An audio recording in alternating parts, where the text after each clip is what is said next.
cuando el hombre adquiere de manera total las características del lobo, es decir, cuando se transforma en licántropo.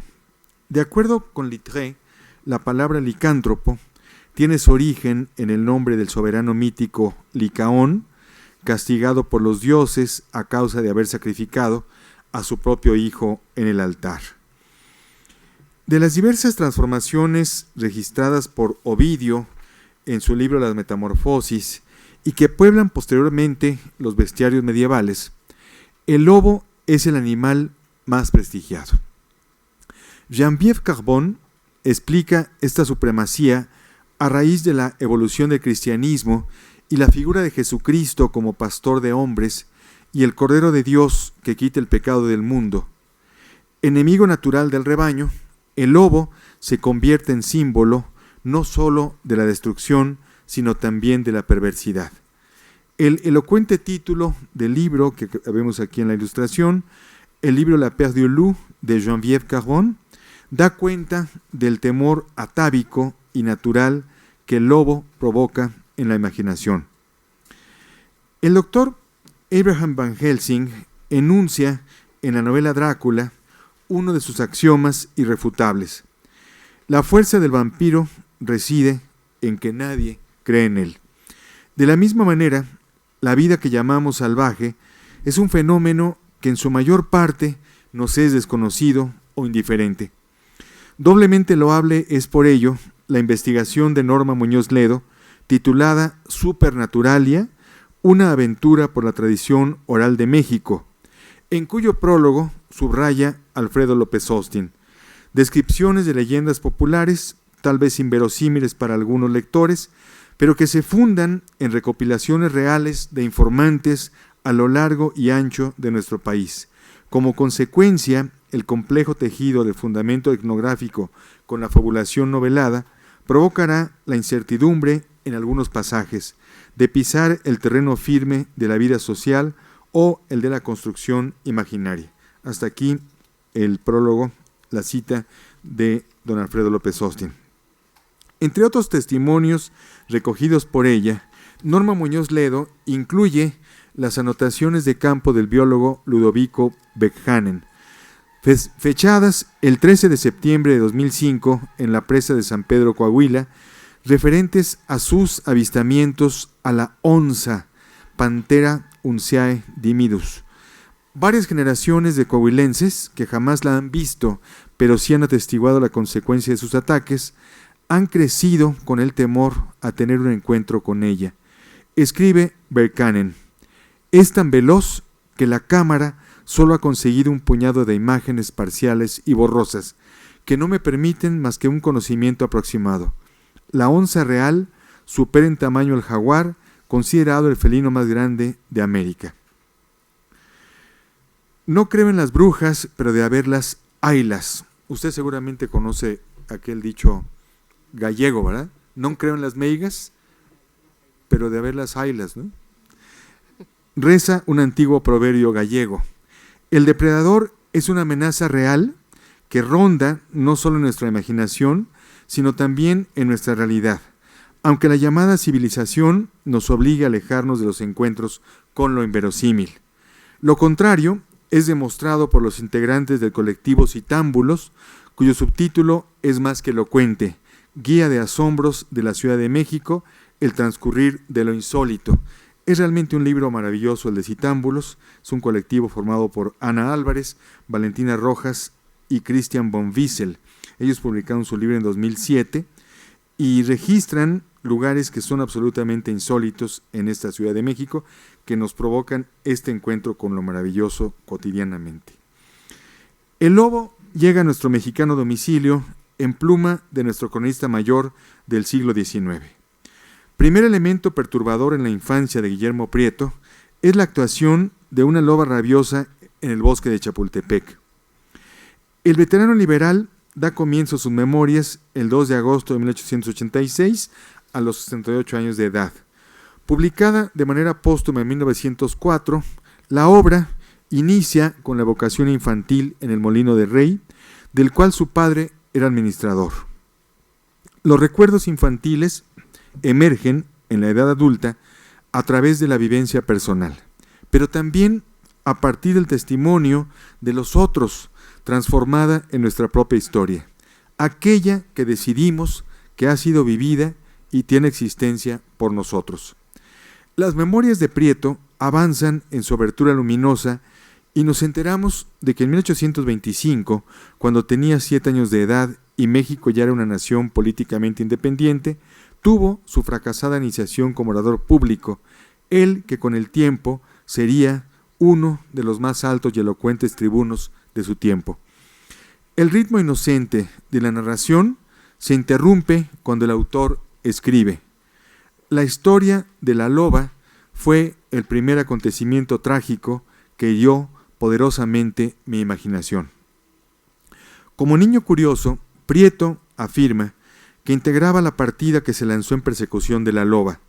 Su testimonio tan vivo de los acontecimientos denota la unión entre la experiencia propia y la imaginación hiperbólica. El resultado es un discurso construido con base en la existencia propia y la ayuda de relato de otros, todo lo cual contribuye a crear un verdadero cuento de horror donde el niño se enfrenta con lo siniestro. El territorio doméstico, familiar y conocido es invadido por una entidad que llega para violentarlo y destruirlo cuando la loba causa la muerte de la familia del guardabosque. Bueno, aquí traigo la cita, la podemos ver más adelante si nos da tiempo.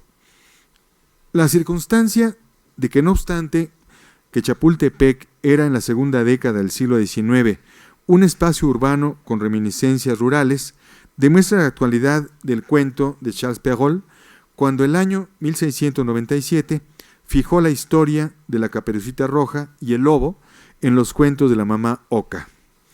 Una de sus posibles lecturas es que el cuento fue escrito como una advertencia para que los niños no se alejaran demasiado de los asentamientos urbanos, porque en sus inmediaciones merodeaban los animales depredadores, de los cuales el lobo era el más frecuente.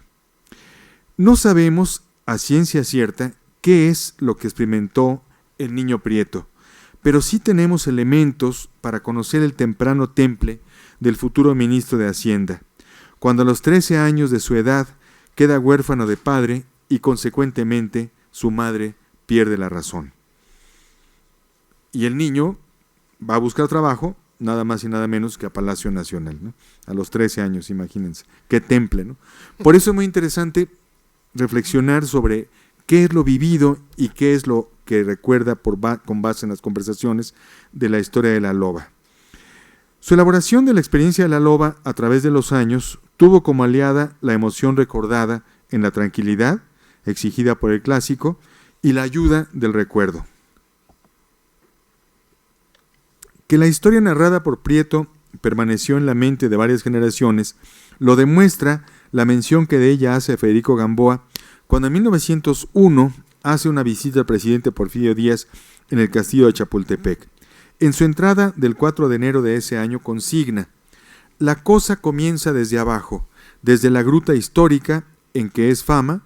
Una loba dentro de ella escondida devoró a 2 pequeños hijos de un jardinero que moraba en el Alcázar, quienes, en ahorro de distancia y tiempo por la gruta, se aventuraron. Toda una leyenda de hace muchos años, cuando Santana o Maximiliano. La madre, muerta también entre las ensangrentadas fauces de la fiera, por haberse lanzado al rescate de los chicos que tanto tardaban.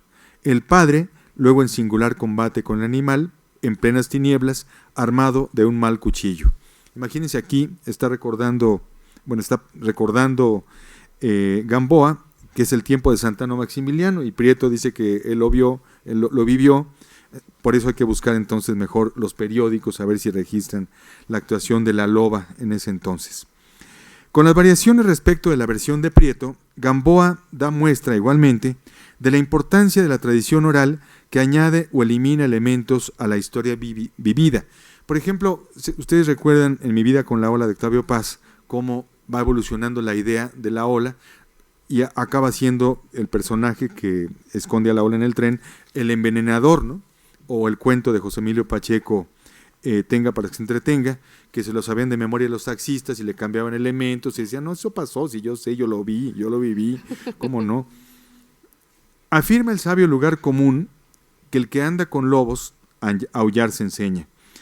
Es interesante notar cómo la mayor parte de quienes frecuenta la oscuridad en la letra también lo hace en la vida cotidiana. Claro ejemplo de ello es el de Pedro Castera, que supo de las tinieblas tangibles cuando tuvo que estar en el hospital para enfermos mentales de San Hipólito. A este escritor lateral de nuestra tradición, rescatado inicialmente por Luis Mario Schneider y en tiempos más recientes por Dulce María Adame, se debe el cuento Una noche con los lobos, perteneciente al libro La mina y los mineros, publicado en 1887. El cuento es una auténtica narración de horror, no de horror sobrenatural, sino de miedo tangible ante la llegada de una manada de lobos. Si la noche en el bosque es la tiniebla amenazadora, esta duplica sus poderes con las innumerables pupilas lupinas que indican la inminencia del ataque. Su descripción anticipa la que Arthur Machen logra en ese texto magistral titulado The Terror, de 1917, donde el monstruo está formado por los cuerpos y la energía de miles de animales. Escribe Castera: apenas cayó la noche sobre el bosque, cuando un inmenso clamor se elevó en toda su extensión. Era primero un murmullo confuso, vago, indistinto, formado como de lejanos ladridos, de ayes feroces, de ritos furiosos, de dolor, de cólera, de hambre, de rabia y de terribles luchas. Concierto solemne con el que saluda la sierra a la noche, himno salvaje que cantaba la selva en brama. Toda multitud es imponente cuando aúlla, pero mucho más cuando esa multitud está formada de fieras. Aquello era una armonía feroz, pero también formidable, canto magnífico, pero a la vez terrible, especie de rugido de cráter que quiere hacer erupción, queja de la madre montaña por medio de sus hijos fieras, estremecimiento convulsivo de toda una sierra que llegaba a los oídos de aquellos hombres como el murmullo lejano del mar. El cuento también es anterior a Jack London y sus relatos, particularmente The Call of the Wild. Y menciono el texto de Machen, que el próximo año cumplirá un siglo, porque en la novela corta de Terror, Machen maneja muy bien, de manera simultánea, el terror a la guerra que estaba en ese entonces con el terror experimentado por estos animales que de pronto enloquecen. Afirma José Emilio Pacheco en su poema Indagación sobre el murciélago que el único animal hematófago de la naturaleza nada sabe de su prestigio literario. El pequeño ratón volador, llamado científicamente Desmodus rotundus, existe en todo el territorio americano. De igual manera, no es preciso viajar a páramos ingleses o enclaves transilvánicos para encontrar la transformación del hombre en lobo. Desde tiempos antiguos, los primeros mexicanos buscaron explicarse la dinámica de la creación con base en el nahualismo, título del libro más completo que sobre el tema existe, obra del doctor Roberto Martínez González, publicado en 2011 por nuestra universidad. De manera sintética, estos son los principales elementos del nahualismo. Es la entrada que aparece en el diccionario Porrúa, que es el único diccionario mexicano que registra la entrada nahualismo. En el México antiguo significó el doble o personalidad auxiliar de cada hombre, un ser vivo de especie no humana, asociado al recién nacido en el momento de su nacimiento y que era como el complemento de aquel. En tiempos modernos, el nahual es más bien un hechicero que tiene la facultad de transformarse en una bestia de las variadas especies. En esta bestia sufre y hace lo que en su propia figura lo que a estas bestias acontece le sobreviene a él en su forma humana. El fin de estos modos de transformación es casi siempre de intenciones perjudicantes y casi nunca de tendencias benévolas. Por pura extensión se llama nahual a la persona indocta y ruda en extremo. La cita es larga, pero necesaria para lo que voy a exponer a continuación. Alfredo López Austin recoge el testimonio de un campesino de Tepexpan, según el cual los tlacuaches son los nahuales de los ladrones. De tal manera, el nahual es nuestro animal totémico y de nuestro equilibrio o desvío depende su comportamiento. En una de sus acepciones, el coyote es el ser humano que taimadamente burla a la ley y lleva a cabo sus tareas de manera subrepticia, al igual que lo hace el animal coyote en la realidad. Al principio de su relato Vlad, Carlos Fuentes coloca el siguiente epígrafe de una canción infantil mexicana: «Duérmase mi niña, que ahí viene el coyote, a cogerla viene con un gran garrote». En el juego infantil llamado el coyote, uno de los jugadores desempeña el papel del predador, igual que ocurre en el juego de mesa del mismo nombre. Nuestro dramaturgo mayor, Emilio Carballido, decidió incorporarlo al conocimiento de las tradiciones mexicanas en la obra de teatro Guillermo y el Nahual.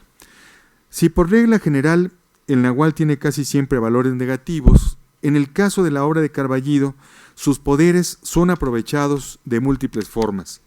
Se convierte en mascota y amigo de Guillermo, niño solitario. Su capacidad para convertirse en varios lo lleva a integrar un batallón que recoge la cosecha de maíz. Sus poderes para provocar tormentas son aprovechados para el riego de la cosecha y la generación de electricidad. En síntesis, la comunidad entera se beneficia con la presencia del Nahual, que en principio era una entidad amenazadora. El arraigo del Nahual en la mitología popular hace que la obra sea constantemente representada, sobre todo por compañías de teatro en comunidades rurales.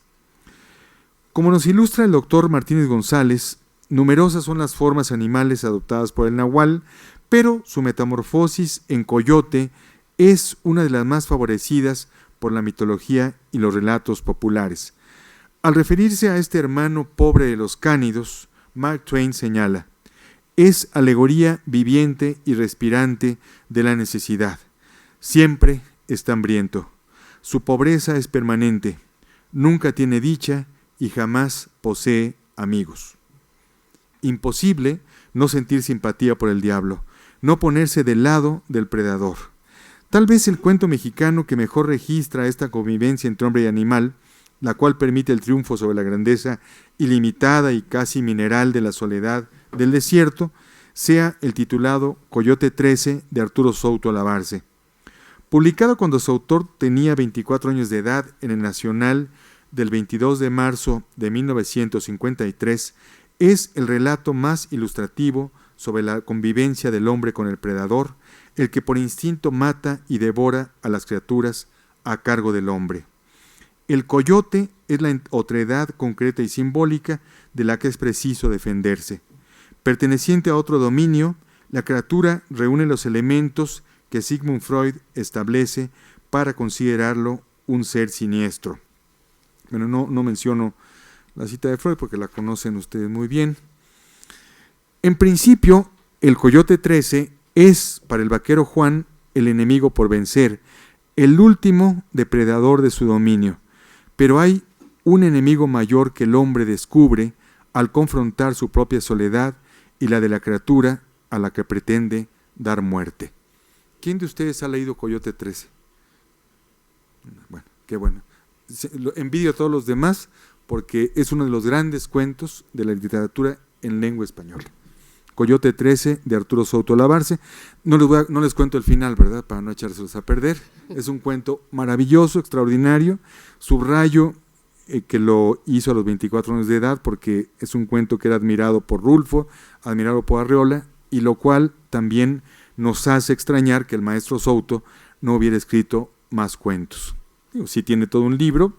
El libro pertenece a La plaga del crisantemo, pero Coyote 13 es un cuento de esos que nacen para quedarse toda la vida. Pero dice la última frase: en principio el Coyote 13 es para el vaquero Juan el enemigo por vencer, el último depredador de su dominio, pero hay un enemigo mayor que el hombre descubre al confrontar su propia soledad y la de la criatura a la que pretende dar muerte. El poeta Eduardo Lizalde lo ilustra inmejorablemente en la conclusión del primer poema de su libro, Casa Mayor, de 1979. Pero la bestia, lo que se avecina, es demasiado grande. El tigre de los tigres es la muerte, y el gran tigre es la presa. Puede hacerse una anatomía entera de la metamorfosis del tigre, la actuación en la literatura y el arte de esa letal belleza armada, llamada por William Blake temible simetría. En este caso, quiero ceñirme a algunos ejemplos más próximos del lobo, del coyote, a nuestro mexicano domicilio. A Manuel José Otón se debe el cuento titulado justamente El Nahual, publicado por primera vez en El Mundo Ilustrado el 17 y el 24 de mayo de 1903.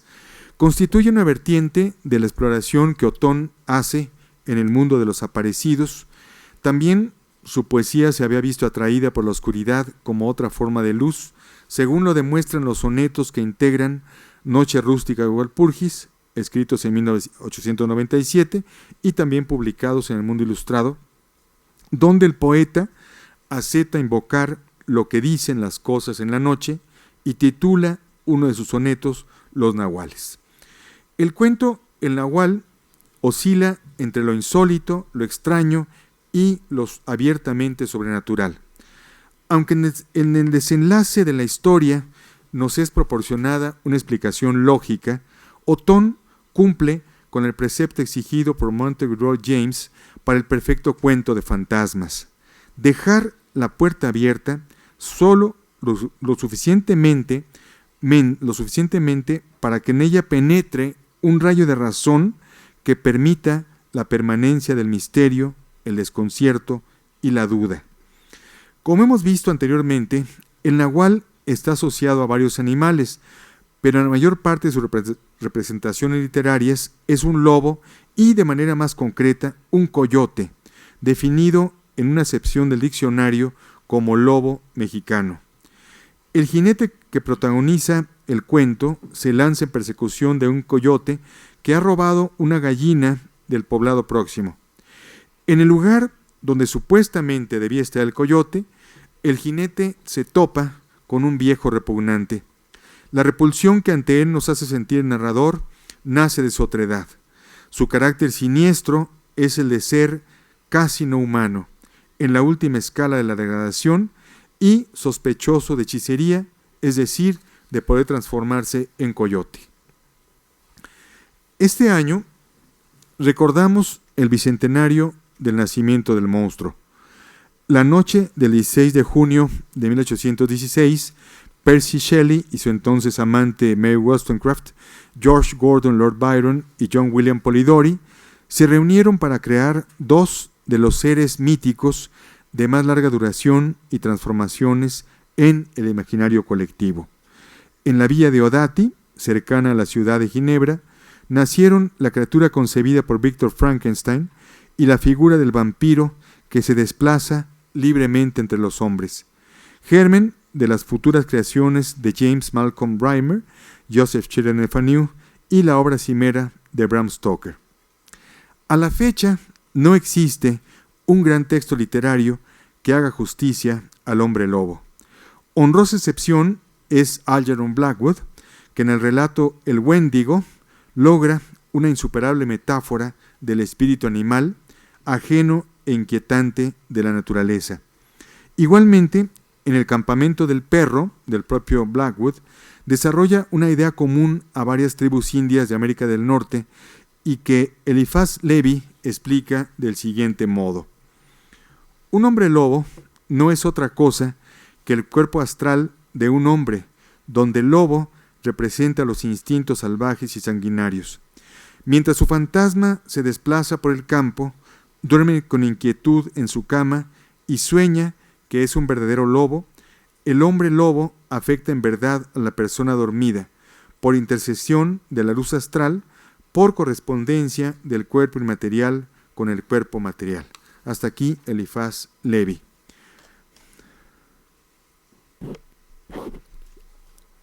Fiel a esta idea de la presencia omnipotente de la naturaleza virgen e implacable, la lente magistral del mexicano Emmanuel Lubezki transforma el paisaje del norte de América en protagonista notable de la película The Revenant, que debería haberse traducido como El Reviniente, ¿no?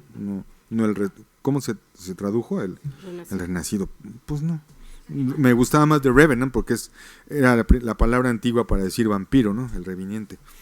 El personaje lucha por sobrevivir en contra del elemento humano, pero su principal oponente es la naturaleza, una naturaleza desolada, pero llena de la energía del monstruo invisible, del Wendigo, que pone a prueba la capacidad del individuo.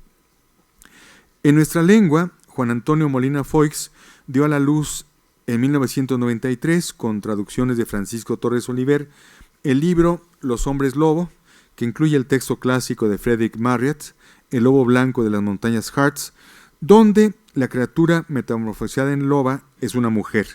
Igualmente ocurre con The Werewolf de Clemens Hausmann. El cine mexicano responde con la película La Loba de Rafael Valedón de 1965, donde Kitty de Hoyos tiene a su cargo la actuación estelar. Es una película maravillosa, ¿no? De tan mala es buena. Ustedes la pueden ver en YouTube cuando quieran. La Loba de Rafael Valedón. Si las escenas nocturnas son en pleno día, es una película chistosísima. El mejor estudio general dedicado a la criatura, publicado originalmente en español, es sin duda el libro del poeta, traductor y musicólogo argentino Jorge Fondebrider, titulado Licantropía, Historias de Hombres Lobo en Occidente. En 1998, Eugenio Aguirre hizo una selección de relatos de hombres lobo que incluye, además de autores extranjeros, un texto propio y una minificción de Luis Bernardo Pérez, autor que se ha mantenido fiel al cultivo del género. Un buen texto de terror es tan difícil como un poema de amor que nos diga de otro modo lo mismo, que nos estremezca como si fuera el primer texto que leemos. Por eso se agradece un cuento como No hay hombres lobo para el amor, del obsesivo y disciplinado autor mexicano Janitzio Villamar, que publica sus libros en su propia editorial llamada Grupo Mensajero. El texto reúne los elementos tradicionales del mito, la metamorfosis ante la luna llena, la conciencia de la misma, la plata como sabiduría divina. La principal virtud del relato es que enfrenta la bestialidad destructiva del licántropo a la capacidad constructiva del amor. La destrucción o el amor, escribió Vicente Aleixandre, como prueba de la capacidad maravillosamente devastadora de la pasión. El drama del hombre lobo de Villamar surge cuando descubre su proclividad a experimentar amor y no solo apetito por otro ser, pero es incapaz de controlar sus instintos destructivos. La metáfora no puede entrar en el dominio del amor, quien inevitablemente y por instinto ataca a quien ha elegido como doble. Pero ya lo dijo el gran Oscar Wilde, el hombre destruye lo que más ama. En el siglo I antes de Cristo, el dramaturgo Plauto acuñó la expresión Homo homini lupus, el hombre es el lobo del hombre, que sintetiza la vanidad de nuestra especie para poner en los animales llamados irracionales lo más deleznable de los hombres. La historia, a través del tiempo, y la más reciente de nuestro país, confirma que el horror cotidiano es superior a la imaginación. Ser hombre lobo es una maldición indeseada.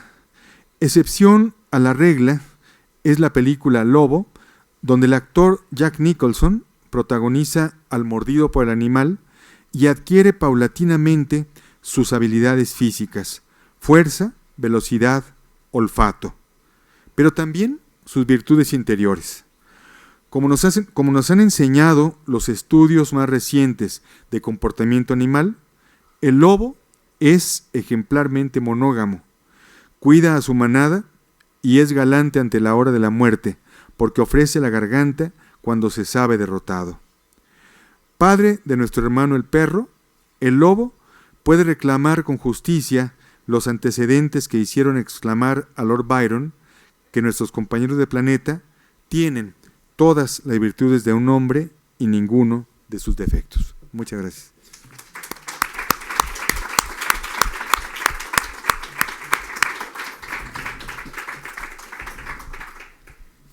Pues muy interesante este recorrido por el lobo en México además, sí. el lobo a partir de Guillermo Prieto. Se abre la cita, si quieres la podemos leer después, digo, si hay tiempo.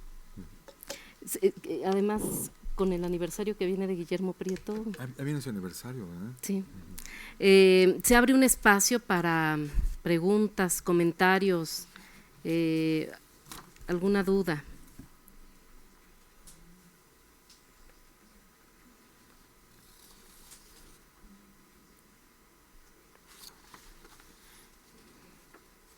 Pregunta, no les dé miedo, de todas maneras, la primera pregunta es la más complicada. Yo sí tengo muchas preguntas, así que me van a ayudar ustedes con las suyas. Bueno, yo nada más así como un poco, cuando hablabas de The Revenant y el Wendigo, dijiste, no entendí muy bien la relación.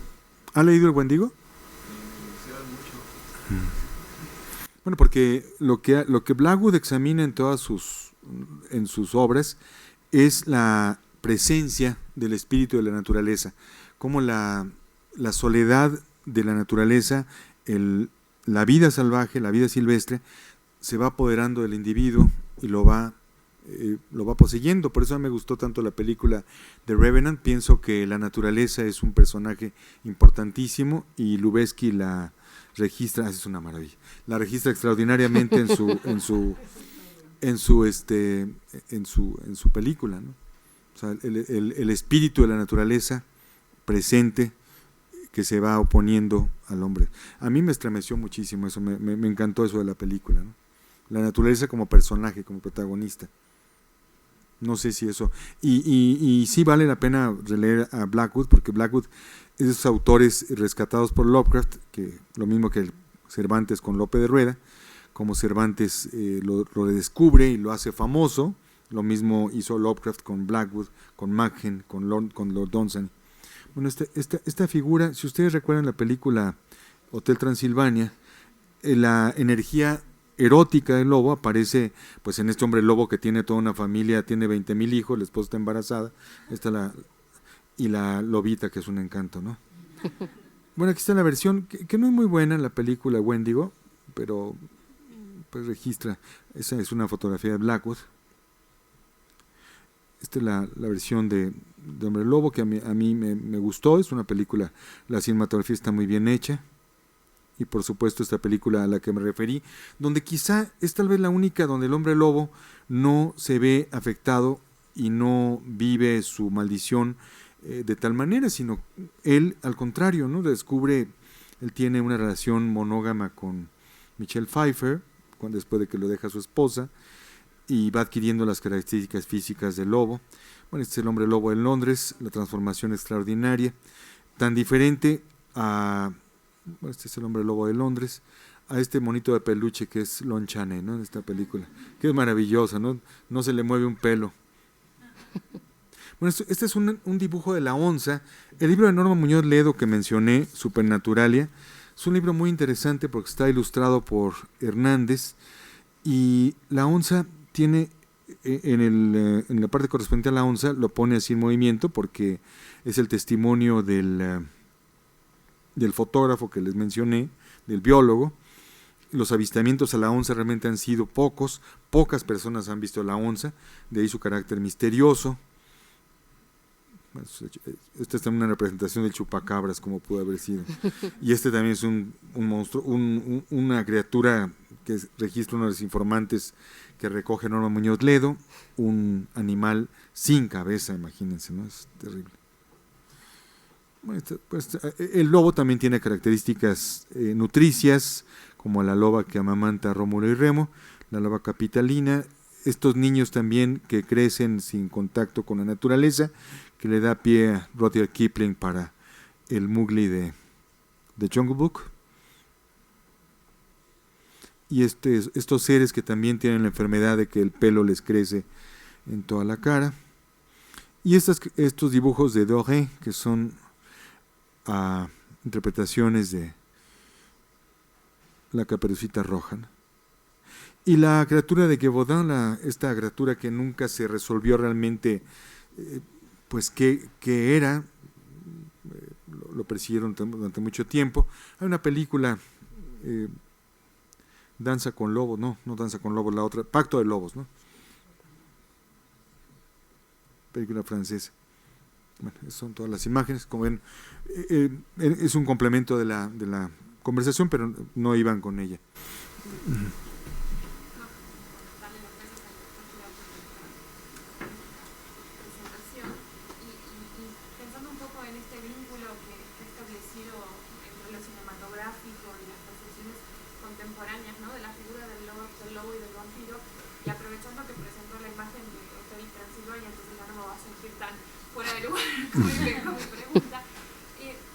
Era justamente preguntarle su opinión sobre estas nuevas manifestaciones que ha habido de resimbolizar las figuras de los vampiros, ¿no? Bueno, partiendo un poco de lo clásico que hizo Coppola con la versión de Bram Stoker, ¿no? en los 90, estas versiones contemporáneas dirigidas a los adolescentes, en donde se han desfigurado completamente estas nociones tan arraigadas a la figura del lobo y del vampiro, ¿no? En cuanto a la pulsión sexual, la sangre, ¿no? Esta relación que no se detiene ante el ente humano, sino que tiene que alimentarse de él. Me refiero concretamente a estas sagas que han salido de estas cosas, en donde se quiere dar un giro muy particular, ¿no? a estas figuras que han sido tan emblemáticas de la literatura del final del XIX y del siglo XX, ¿no? O sea, ¿cómo Sí. qué explicación puede dar esta reflexionalización, ¿no? David Roas, de la Universidad de Barcelona, especialista en literatura fantástica, dio una conferencia el año pasado aquí en la UNAM que se llamaba la banalización del monstruo, y creo que eso responde al planteamiento. En los últimos tiempos asistimos a una banalización del monstruo que yo no creo que pase en Hotel Transilvania. Al contrario, creo que a mí me gustan esas pinceladas tan sutiles, el hombre lobo de corbata, todo inclinado, pusilánime, y sin embargo con una potencia sexual tremenda porque tiene una familia, una prole numerosísima, ¿no? Y los lobitos son extraordinarios. Pero sí, en el caso de las sagas estas de los vampiros light, pues es una versión edulcorada y una banalización del monstruo, porque el monstruo tiene que ser una presencia amenazante y tiene que ser un predador, ¿no? Yo creo que la única virtud que le vería a las sagas más recientes es que en tiempos del contagio por amor, en tiempos del SIDA, pues eso también se registra. Por ejemplo, hay un libro de Liquid Dream of Vampires de Ricardo, un psicoanalista, que recoge testimonios, y uno de ellos, un enfermo terminal de SIDA, le dice: dígame cómo se puede ser vampiro, porque yo quiero vivir por siempre, ¿no? Entonces toda esa amenaza de fines del siglo XX, pues que también coincide con la amenaza del siglo XIX, la enfermedad en serie, las epidemias, tienen que ver con todo esto, ¿no? Incluso detrás de ese tipo de películas hay todo un mensaje moralizante, ¿no? Uh-huh. En torno al aborto, en torno sí. al matrimonio adolescente, ¿no? Que también se estudiaba un poco en Estados Unidos como un mecanismo de empatarlo con una figura que llega tanto a los jóvenes, uh-huh, por el tipo de literatura que en ese momento generalmente estadísticamente se consumen, uh-huh, y deslizar a través de algo que justamente desdibuja por completo, uh-huh, su esencia, ¿no? Sí, por eso me gustó mucho el cuento de Janicio Villamar que menciono aquí, porque es el único donde aparece la ontología del hombre lobo, el drama ontológico, ¿no? Porque en general siempre se considera a la criatura como un depredador, pero aquí él se pregunta cómo puede lograr ese equilibrio entre la destrucción y el amor que siente por el ser, y no solo el apetito, ¿no? Sí, yo creo que por ahí hay mucho que trabajar todavía. Por eso me gusta tanto la película de Nicholson, ¿no? donde sí aparece las virtudes del lobo y no solo sus defectos, ¿no? No, yo lamento no haber venido a tu conferencia. Nada más al final. Estaba pensando en relación con el término banalización, otro que es familiarización. Creo que son procesos paralelos y al mismo tiempo quizá sucedáneos. Hotel Transilvania tiene un antecedente que está ahí, que es la familia Monster, una serie de la década del 50. No, de los 60, ¿no? Donde está el niño, es un niño lobo. Eddie Monster con su lobito, sí. Entonces parte del mismo contrato de recepción que se está estableciendo para que vaya habiendo una familiarización. Quizá artísticamente venga primero la familiarización y después la banalización, que estoy de acuerdo contigo. Yo cuando veo si además que se convierte en moda, le digo, no, perdón, pero tiene que dar miedo, los monstruos son monstruos. Entonces ya se convierte nada más en eso, y la parodia que se hace siempre. Estaba pensando la que decías en las dimensiones ontológicas de ese texto, también que en el caso de Drácula, quien sí lo pone así es Werner Herzog en Nosferatu, cuando el vampiro en algún momento está pensando y dice en voz alta frente al personaje de Jonathan Harker: es terrible que todos tus amigos se vayan muriendo y te vas quedando solo.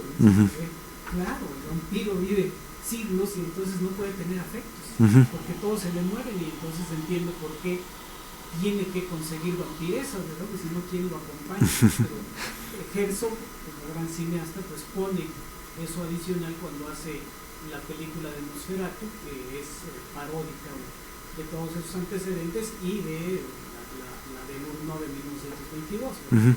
Claro, muy bien, gracias, Rafael.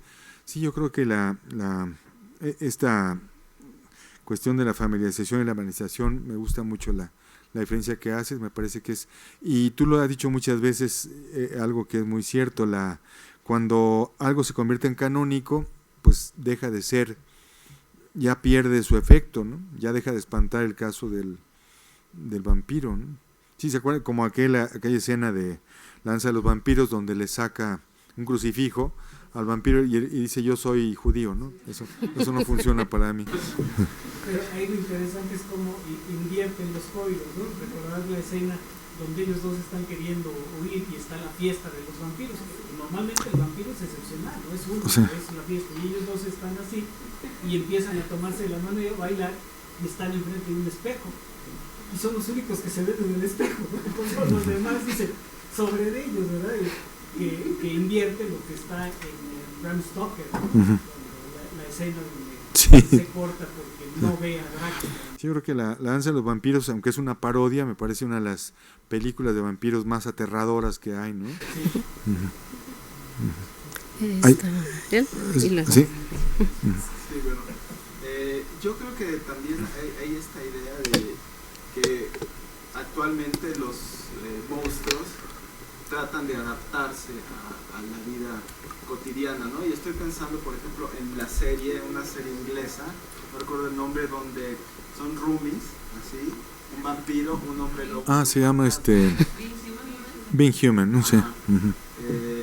Y esa es la idea, de que tratan de adaptarse a los vampiros, a los seres humanos, y de alguna manera están escondiendo sus verdaderas características. Sí.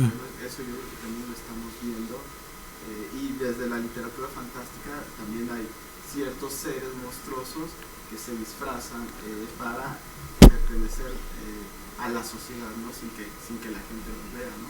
Cortázar tiene muchos ejemplos al respecto sobre esto, ¿no? Por ejemplo, encuentro en un círculo rojo, que es un restaurante de vampiros, y bueno, parece todo muy normal, ¿no? Otros ejemplos. Un enclave transilvánico es la única pincelada que nos da, ¿verdad? En el cuento, sí. No, en el cuento de Figuras en Círculo Rojo, dice. Ana Paula.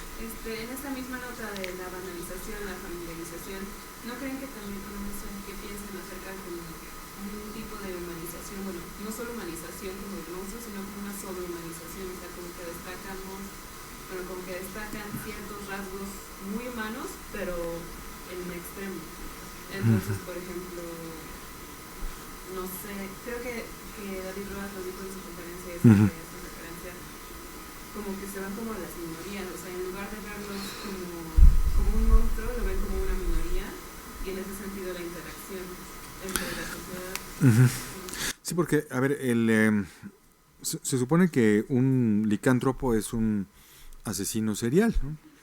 Y el asesino serial es un ciudadano simpatiquísimo, calladísimo, pone su árbol de Navidad, saluda a los vecinos y es un monstruo. Entonces ahí, bueno, mi amigo Roberto Cori es experto en asesinos seriales y sí uno se da cuenta allí que esos sí son auténticos monstruos. O lo que está pasando con la violencia en nuestro país, ¿no? De lo que nos enteramos con un personaje como el Pozolero, por ejemplo, pues esos son monstruos, ¿no? Y seres que realizan sus actividades ya sin ningún remordimiento, sin ninguna conciencia, ¿no? Entonces ahí tenemos que eso lo trabaja mucho Cristina Rivera Garza, los monstruos auténticos.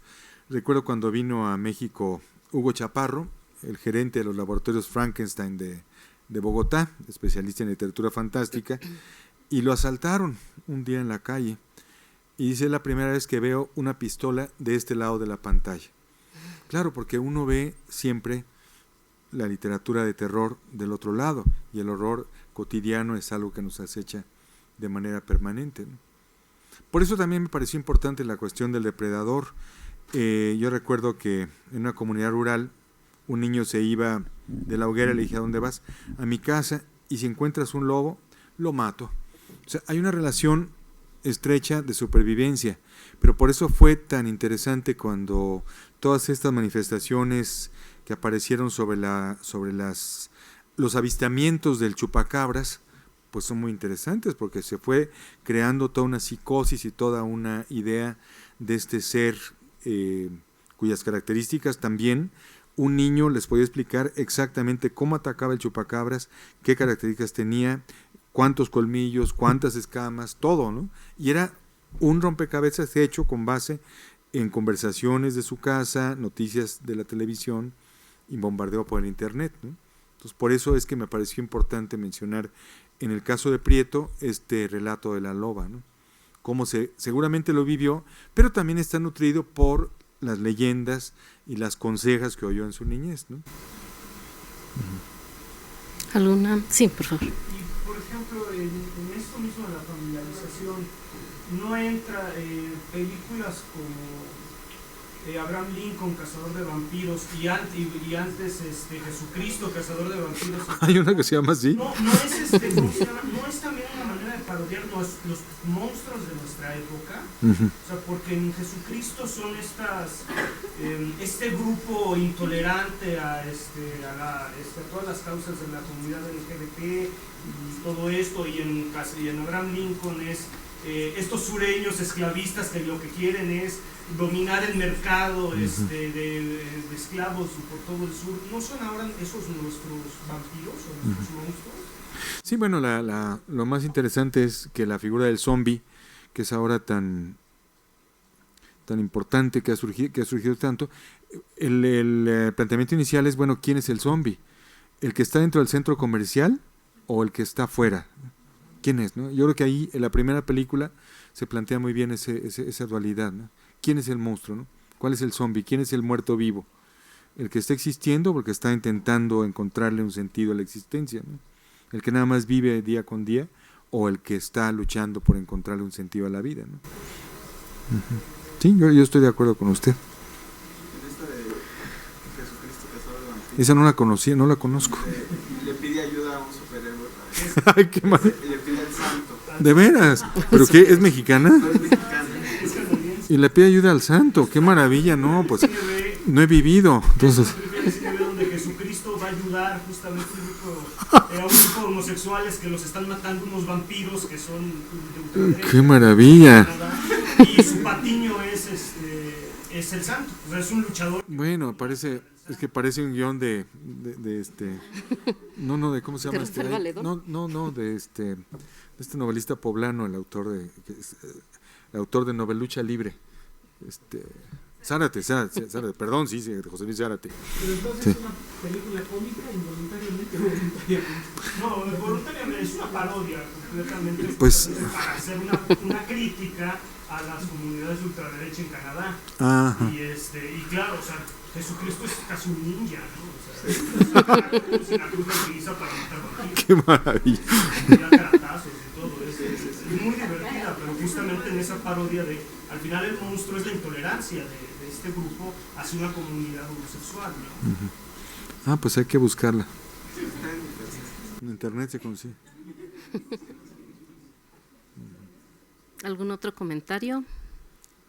Bueno, pues si ya no hay más, con la misma imagen que nos dijo que se abría una puerta para que penetre un haz de luz, que dé la razón, eso ha hecho en este término de coloquio. Le agradecemos muchísimo su participación y pues darles las gracias a todos los asistentes, a nuestros conferencistas magistrales, que los tenemos afortunadamente reunidos en este mismo momento y espacio, al doctor Rafael Olea, al doctor Vicente Quirarte, que nos hicieron el grandísimo favor de compartir toda su sabiduría y conocimiento sobre este tema y darnos dos conferencias excepcionales, y darle las gracias a todos los ponentes que participaron, creo yo, con trabajos de una calidad altísima, con reflexiones teóricas y analíticas muy, muy enriquecedoras. Y bueno, agradecer a todos los compañeros del seminario, porque como hemos dicho, ha sido un trabajo colectivo de 1 año y medio prácticamente, en el que afortunadamente logramos cerrar con esta experiencia que ha sido enriquecedora para todos.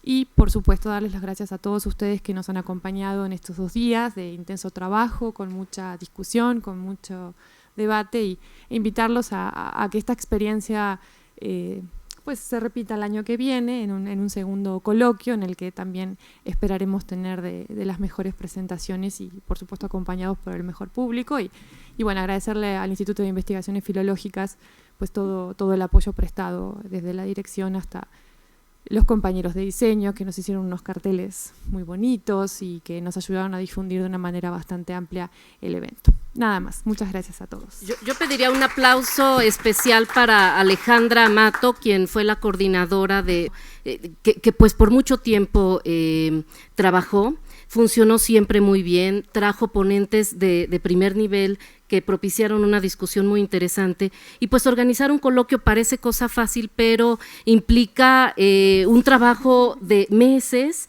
y bueno, se vio en este coloquio, que tuvo muy especialmente mucha participación, hubo siempre conectada gente viendo a larga distancia, entonces desde Uruguay, incluso, de verdad fue un… ¿Qué? Sí, también. Ahí se veían usuarios Familia en Uruguay. Y bueno, porque además tuvo la belleza de considerar algo más de lo que siempre se habla como fantástico. Se vieron autores que normalmente no se consideran, autores raros y curiosos. De verdad, una gran labor. Alejandra, muchas felicidades. Gracias.